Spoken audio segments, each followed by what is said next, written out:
नमस्कार शेतकरी बंधूंनो, आज आपण या व्हिडिओमधून जमीन सुधारणेविषयी बोलणार आहोत। मंडळी, आपण वारंवार पिके घेऊन सध्या जमीन ही नापीक होत चाललेल्या आहेत, याबद्दल माहिती पाहणार आहोत। तर मंडळी, जर का आपल्या शेती ऊर्जा चॅनलवर नवीन असाल तर चॅनलला जरूर सबस्क्राइब करा। मित्रांनो, जमीन हे पीक वाढीचे माध्यम आहे।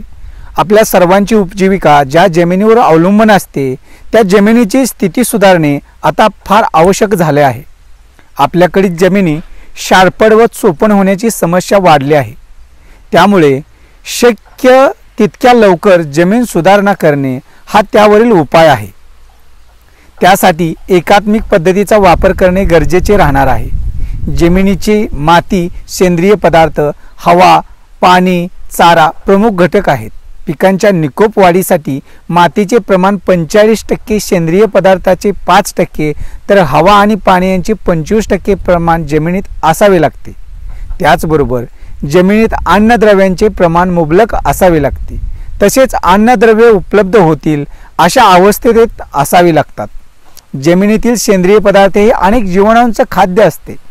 जीवाणूंचे खाद्य विपुल प्रमाणात उपलब्ध नसल्यास जीवाणूंची संख्या कमी अथवा अत्यल्प असते। अन्नद्रव्ये उपलब्ध करून देण्याचे काम जीवाणू अविरतपणे पार पाडत असतात। एखाद्या कारखान्यात दिवस आणि रात्रपाळी ज्याप्रमाणे सुरू असते त्याच पद्धतीने हे काम जमिनीत सुरू असते। जीवाणूंसाठी अन्न अपुरे असेल तर ही क्रिया मंदावते। जमिनीचे तापमान हे जीवाणूंच्या घडामोडींना अतिशय अनुकूल असावे लागते। उन्हाळ्यातील तसेच हिवाळ्यातील तापमान या बाबी या घडामोडीवर आणि जीवाणूंच्या कार्यक्षमतेवर परिणाम करतात। आपल्या भागात जेव्हा उन्हाळ्यातील तापमान 38 ते 40 अंश सेल्सिअस अथवा त्याहून अधिक होते तेव्हा जीवाणूंची कार्यक्षमता मंदावते। हिवाळ्यात जेव्हा तापमान 10 अंश सेल्सिअस पेक्षा कमी होते तेव्हा ही कार्यक्षमता मंदावते।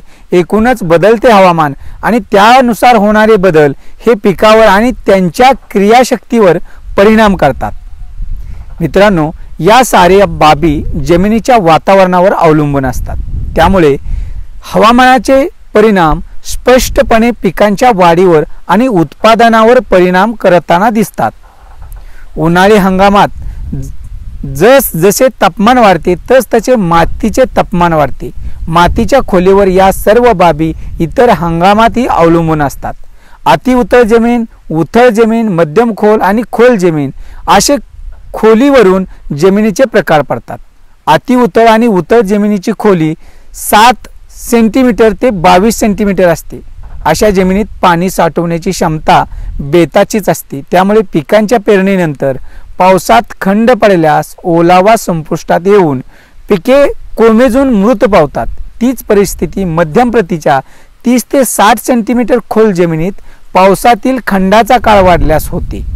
अशा प्रकारच्या हलक्या ते मध्यम प्रकारातील जमिनीचे प्रमाण महाराष्ट्रात 40% आहे।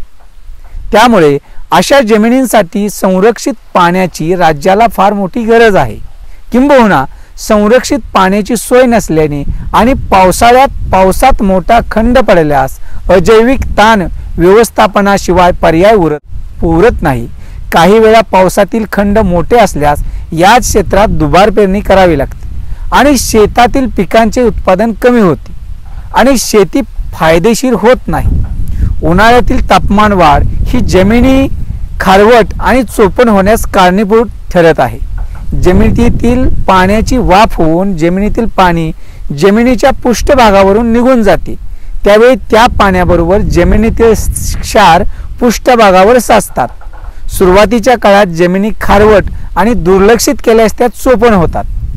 जमिनी खारवट ते चोपण होण्याचे प्रमाण आता वाढत आहे, त्यामुळे त्या पिकांच्या वाढीसाठी निकामी बनत आहेत। एकूणच ही क्रिया झपाट्याने होत असून जमिनींची उत्पादकता कमी होणे त्यामुळे घडत आहे। क्षारयुक्त जमिनीच्या पृष्ठभागावर पांढऱ्या क्षारांचा पातळ थर येतो। सामू हा 8.5 पेक्षा कमी असतो। निचरा चांगला होतो। जमिनीतील विद्राव्य क्षारांची विद्युत वाहकता 4 डेसी सायमन प्रति मीटर पेक्षा जास्त असते। विनिमययुक्त सोडियमचे प्रमाण 15% पेक्षा कमी असते। अशा जमिनी खारवट म्हणून संबोधल्या जातात। आता चोपण जमीन, या जमिनींचे विनिमययुक्त सोडियमचे प्रमाण 15% पेक्षा जास्त असते।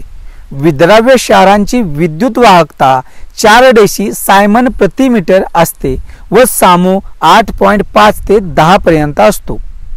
जमिनीतून पाण्याचा समाधानकारक निचरा होत नाही. वाळल्यावर अशा जमिनी टणक बनतात, ओल्या असताना चिबड होतात. मित्रांनो, अशा जमिनीत हवा खेळती राहत नाही, त्यामुळे पिकांची वाढ ही चांगल्या प्रकारे नीट होत नाही. चुनखडीयुक्त जमीन, अशा जमिनी सामू 8 पेक्षा जास्त असतो आणि जमिनीची विद्युत वाहकता 1 डेसी सायमन प्रति मीटर पेक्षा कमी असते. नत्र, स्फुरद, पालाश व सूक्ष्म अन्नद्रव्यांची उपलब्धता कमी होते. पिकाची वाढ खुंटते. अशा जमिनी या फळबाग लागवडीस योग्य नसतात. मात्र अशा प्रकारच्या जमिनीतून भुईमूग आणि बटाटा पिकाचे उत्पादन चांगले येते. एकूणच क्षारयुक्त आणि चोपण जमिनीचा सामू जेव्हा 8.5 अथवा त्याहून अधिक असतो, अशा जमिनीत मुख्य, दुय्यम आणि सूक्ष्म अन्नद्रव्यांची उपलब्धता अतिशय कमी होते. तेव्हा पिकावर अजैविक ताण वाढून पिकाचे उत्पादन कमी येते. मित्रांनो, पिकांच्या वाढीसाठी अन्नद्रव्यांची उपलब्धता हा महत्त्वाचा घटक आहे. त्याची उपलब्धता न झाल्यावर पिकावर ताण येतात. या सर्व बाबींसाठी जमिनीची तपासणी ही बाब महत्त्वाची ठरते. क्षारयुक्त आणि चोपण जमिनीत कडधान्य आणि द्विदल वर्गातील पिकांचे उत्पादन अतिशय कमी येते. पिकांना अन्नद्रव्याची कमतरता भासताच त्याच्या पानावर कमतरतेची लक्षणे दिसतात. अन्नद्रव्यांची कमतरता काही वेळा अन्नद्रव्यांच्या फवारणीद्वारे कमी करता येते, परंतु ही बाब सतत करता येत नाही. त्यामुळे मित्रांनो, उत्पादकता घटते. बागायत क्षेत्रात ही समस्या सध्या वाढत आहेत. जर का आपण बागायत क्षेत्राचा विचार केला, बागायत क्षेत्रात पाण्याचा अनिर्बंध वापर केला जातो. अति पाणी दिल्याने आणि पाण्याचा निचरा व्यवस्थित न झाल्यास जमिनीत पाणी साचते. आता सूर्याच्या उष्णतेने पाण्याचे वाफ होऊन क्षार जमिनीच्या पृष्ठभागावर येऊन साचतात आणि जमिनी खारवट आणि चोपण होतात. ही क्रिया बागायत क्षेत्रात झपाट्याने होत आहे, कारण आपण जास्त प्रमाणात पाणी देतो. एकूणच ही समस्या दोन्ही भागात भेडसावत असून जमिनींची सुधारणा करणे आणि त्यासाठी उपाययोजना करणे क्रमप्राप्त आहे.